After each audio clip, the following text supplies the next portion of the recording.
ദേശീയപാത വികസനത്തിന് വിട്ടു നൽകിയ ക്ഷേത്രഭൂമികളുടെ നഷ്ടപരിഹാര തുക സർക്കാരിൽ നിന്ന് തിരിച്ചുപിടിക്കാതെ തിരുവിതാംകൂർ ദേവസ്വം ബോർഡ്. തുക ദേവസ്വം ബോർഡിന് ക്ലെയിം ചെയ്യാമെന്ന് 2023 സർക്കാർ ഉത്തരവിറക്കിയിരുന്നു. ആലപ്പുഴ ജില്ലയിൽ മാത്രം നഷ്ടപരിഹാര ഇനത്തിൽ സർക്കാരിലേക്ക് പോയത് 20 കോടിയിലധികം രൂപയാണ്. നഷ്ടമായ ഭൂമിക്ക് ലഭിക്കേണ്ട അധിക തുകയും നഷ്ടപ്പെടുത്തിയിരിക്കുകയാണ് ദേവസ്വം ബോർഡിന്റെ ഈ കെടുകാര്യസ്ഥത. വിവരങ്ങളുമായി തലസ്ഥാനത്ത് നിന്നും പ്രജിത് മോഹനൻ ചേരുന്നുണ്ട്. Prajith, good morning. ഈ ഭക്തർക്ക് അല്ലെങ്കിൽ ദൈവത്തിന്റെ സ്വത്ത് അത് ഈ തിരുവിതാംകൂർ ദേവസ്വം ബോർഡ് അങ്ങ് സർക്കാരിന് ഇഷ്ടദാനമായി നൽകിയിരിക്കുകയാണോ? എന്തുകൊണ്ടാണ് ഈ നഷ്ടപരിഹാര തുക തിരിച്ചുപിടിക്കാൻ സാധിക്കാത്തത്, പ്രജിത്ത്?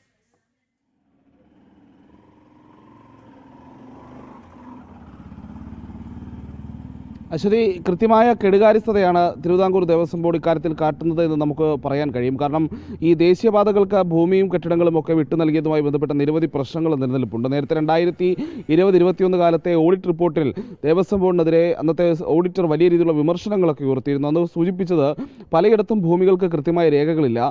രേഖകളുള്ള ഭൂമികൾ തന്നെ പിന്നീട് പല പ്രശ്നങ്ങളും വന്ന സമയത്ത്, റീസർവേ അടക്കമുള്ള വിഷയങ്ങൾ വരുന്ന സമയത്ത് അതൊന്നും കൃത്യമായി പരിഹരിക്കാൻ സബ് ഗ്രൂപ്പ് ഓഫീസർമാർ തയ്യാറാകുന്നില്ല. ഓരോ വിഷയത്തിലും എത്ര ഭൂമി എവിടെയൊക്കെ ഉണ്ട് എന്നതടക്കമുള്ള കാര്യങ്ങൾ രേഖകളില്ല എന്നടക്കമുള്ള വിമർശനങ്ങൾ പല കാലങ്ങളായി നിലനിൽക്കുന്നുണ്ട്. അതിന് പിന്നാലെയാണ് ഈ ദേശീയപാത വികസനത്തിനായി പ്രത്യേകിച്ച് ആലപ്പുഴ മുതൽ ഇങ്ങോട്ടുള്ള വിവിധ ജില്ലകളിൽ ദേവസ്വം ഭൂമികളടക്കം വിട്ടു നൽകുന്ന സാഹചര്യമുണ്ടായത്. ഇതിൽ ആലപ്പുഴ ജില്ലയിൽ മാത്രം ഭൂമി വിട്ടു നൽകിയതിൻ്റെ ഭാഗമായി ഏതാണ്ട് 18 ക്ഷേത്രങ്ങളുടെ ഭൂമിയും അതുപോലെ തന്നെ മതിലുകളും മറ്റ് കെട്ടിടങ്ങളും അടക്കം വിട്ടു നൽകേണ്ട സാഹചര്യമുണ്ടായി ദേശീയപാത വികസനത്തിന് വേണ്ടി. അങ്ങനെ വിട്ടു നൽകിയതിൻ്റെ പ്രതിഫലമായി ഏതാണ്ട് 20 കോടിയിലധികം രൂപ, ഏകദേശം നമ്മൾ പറയുകയാണെങ്കിൽ 27 കോടിയോളം അത് വരും. പക്ഷേ നമുക്ക് കൃത്യമായി ഈ ഘട്ടത്തിൽ പറയാൻ കഴിയുന്നത് 20 കോടിയിലധികം രൂപ എന്നുള്ളത് മാത്രമാണ്. ഇത് നഷ്ടപരിഹാരമായി വന്നിരുന്നു. പക്ഷേ ഈ പണം വന്നത് സംസ്ഥാന സർക്കാരിലേക്കാണ് എന്നുള്ളതിനുള്ള വിവരാവകാശ രേഖകൾ കഴിഞ്ഞ ദിവസം തന്നെ നമ്മൾ പുറത്തുവിട്ടതാണ്. വസ്തുവിന് തുക നൽകിയത് സർക്കാരിനും കെട്ടിടങ്ങളുടെ തുക നൽകിയത് ദേവസ്വം ബോർഡിനുമാണ് എന്നുള്ളതാണ് ദേശീയപാത അതോറിറ്റിയുമായി ബന്ധപ്പെട്ട അധികൃതർ നമുക്ക് വിവരാവകാശമായി നൽകിയത്. പക്ഷേ ഈ സർക്കാരിലേക്ക് പോയ ഇത്രയധികം തുക, 20 കോടിയിലധികം വരുന്ന തുക തിരിച്ചു പിടിക്കാൻ ദേവസ്വം ബോർഡ് നാളിതുവരെ ഒരു നടപടിക്രമവും നടത്തിയിട്ടില്ല എന്നുള്ളതാണ്.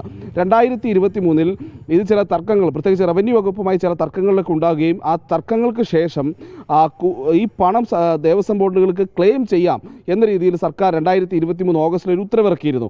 എന്നാൽ പിന്നീട് ഒരു നടപടികളും ഇതിലുണ്ടായിട്ടില്ല. ഈ പണം തിരിച്ചടിപ്പിക്കുന്നതിനുള്ള പ്രാഥമികമായ നടപടിക്രമങ്ങൾ പോലും തിരുവിതാംകൂർ ദേവസ്വം ബോർഡിൻ്റെ കയ്യിൽ നിന്ന് ആരംഭിച്ചില്ല. അപ്പോൾ ദേവസ്വം ബോർഡിൻ്റെ ദേവൻ്റെ പണം ഇപ്പോഴും സർക്കാരിൻ്റെ കയ്യിൽ ഇരിക്കുകയാണ് എന്നുള്ളതാണ് അതിൻ്റെ ഒരു വശം. ഇനി മറ്റൊരു പ്രധാനപ്പെട്ട കാര്യം സൂചിപ്പിക്കാനുള്ളത്, ഈ ദേശീയപാതകളുമായി ബന്ധപ്പെട്ടൊക്കെ ഭൂമി ഏറ്റെടുക്കുന്ന സമയത്ത് അല്ലെങ്കിൽ റെയിൽവേക്കായിട്ടും ഒക്കെ ഭൂമി ഏറ്റെടുക്കുന്ന സമയത്ത് ലാൻഡ് അക്വിസിഷൻ അതോറിറ്റി ഒരു എമൗണ്ട് നിശ്ചയിക്കും.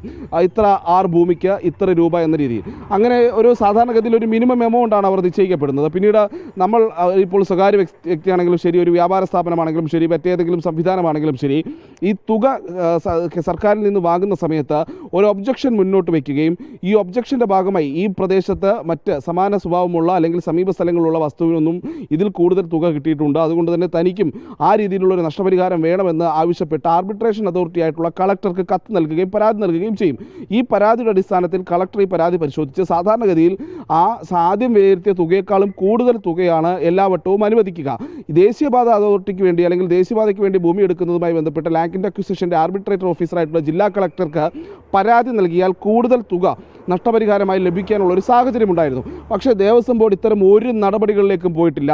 ഭൂമി പോകുന്നതുമായി ബന്ധപ്പെട്ട് ഇത്രയധികം ഭൂമി പോകുന്നു, ഇത്രയധികം ബിൽഡിങ്ങുകൾ നഷ്ടമാകുന്നു, ഇത്രയധികം ഷോപ്പിംഗ് കോംപ്ലക്സുകളടക്കം നഷ്ടമാകുന്നു. പക്ഷേ ഇതിനൊന്നും അധിക തുക വാങ്ങിച്ചെടുക്കാൻ ഒരു പ്രാഥമിക നടപടി പോലും തിരുവിതാംകൂർ ദേവസ്വം ബോർഡിൻ്റെ ഭാഗത്ത് നിന്നുണ്ടായില്ല എന്ന് പറയുമ്പോൾ കോടികളുടെ നഷ്ടം അങ്ങനെയും സംഭവിച്ചിരിക്കുന്നു. അങ്ങനെ കിട്ടാനുള്ള തുക വാങ്ങിച്ചെടുത്തില്ലെന്ന് മാത്രമല്ല, അധിക തുക കിട്ടാനുള്ള അവസരം അത് ഇല്ലാതാക്കുകയും ചെയ്തു എന്നുള്ളതാണ് തിരുവിതാംകൂർ ദേവസ്വം ബോർഡിൻ്റെ വലിയൊരു പിടിപ്പുകേടെന്ന് തന്നെ നമുക്ക് പറയേണ്ടി വരുന്ന ഈ സാഹചര്യം ഒരുക്കുന്നത്.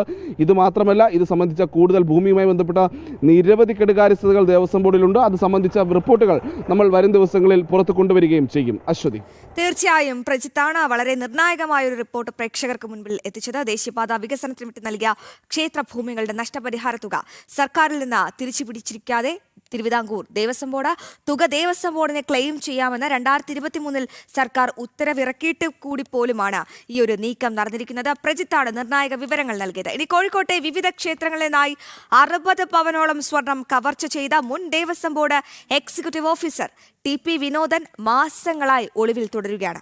തിരഞ്ഞെടുപ്പിന് മുൻപ് തന്നെ TP വിനോദനെ പിടികൂടുമെന്ന CPMന്റെ ഉറപ്പും പാഴായി. TP വിനോദനെ കുറിച്ച് ഒരു വിവരവുമില്ല എന്നാണ് പോലീസ് വ്യക്തമാക്കുന്നത്. വിവരങ്ങളുമായി രമ്യാദാസ് ചേരുന്നുണ്ട്.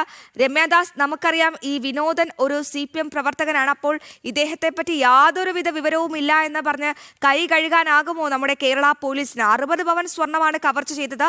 അതിനുശേഷവും ഞാൻ മനസ്സിലാക്കുന്നത് ഈ കേസിൽ പ്രതി ചേർത്തതിനു ശേഷവും ഇദ്ദേഹം അവിടെ തന്നെ കറങ്ങി ചുറ്റി നിൽക്കുന്നുണ്ടായിരുന്നു എന്നാണ്. എന്നിട്ടും പോലീസ്